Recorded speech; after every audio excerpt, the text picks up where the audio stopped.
think the Labour Party have got it wrong, to be honest, Nick. The leadership of the Labour Party have spent quite a lot of time attacking the left of the Labour Party, an internal dispute that needs to end, instead of looking outwards to those working class communities that we so deeply need to represent, because we've just come through a crisis and people are desperate for that representation.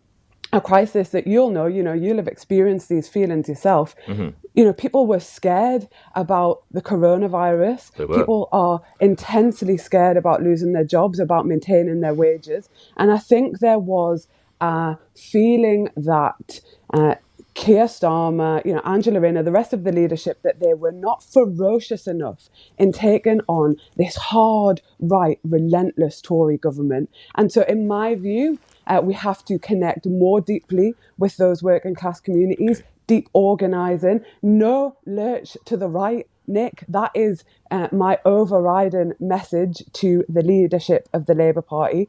If we look at the results in Hartlepool under Jeremy Corbyn, we were successful in maintaining those seats under him. Hold on, Laura. Hold on. You I'll just finish my sentence. No, I'm not letting you. I promise. No, but Mr. Corbyn led you to a disastrous defeat in the last general election. Sir Keir has led you to a hideous defeat. You've got to change something, surely. If this was a rugby team, you wouldn't put the same squad out every day. Yeah. So what I'm saying is, it's much more nuanced than nuanced than I think you're trying to lead me to. Let me just explain. There is absolutely no doubt that Brexit was a huge factor at the last election. You would acknowledge that. It was made into a Brexit election. Hartlepool, overwhelmingly, a Leave seat. So why did he choose the man? I'm sure he's a good bloke. I have nothing against the doctor. But why did he choose him?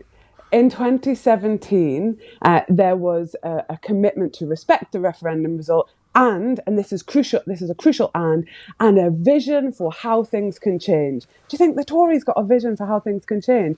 No. Keir Starmer, Angela Rayner, the rest of the Labour Party need to return to that magnificent manifesto of 2017-2019 without the shroud of Brexit hanging over us. Let me lastly, I want you to comment. I spoke with Phil Wilson. You'll know who he is. I remind everybody, of course, he's a former Labour MP, one of your colleagues. He held the Sedgefield seat enjoyed by Tony Blair. This is what he told me in the previous hour, Laura. We've now got to re-establish what our core principles are.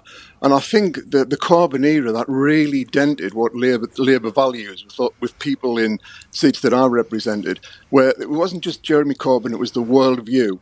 And we've got to get rid of that. And people are disillusioned about it. With the worldview that wasn't sort of had no affinity with the country, where, there was no belief in country. And my view is, if you don't believe in your country, why do you want to govern it? So your former colleague there would suggest that Mr. Corbyn was the problem, not the solution. Laura?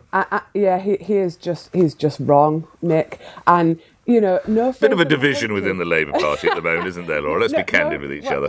Well, just let me explain why. Go ahead, briefly, if you can. You bring me on. Let me explain why. No faith in the country. We had a plan to eradicate in-work poverty. We had a plan to eradicate homelessness. We had a plan to bring us to a more peaceful place as a nation. That is absolute faith in the country.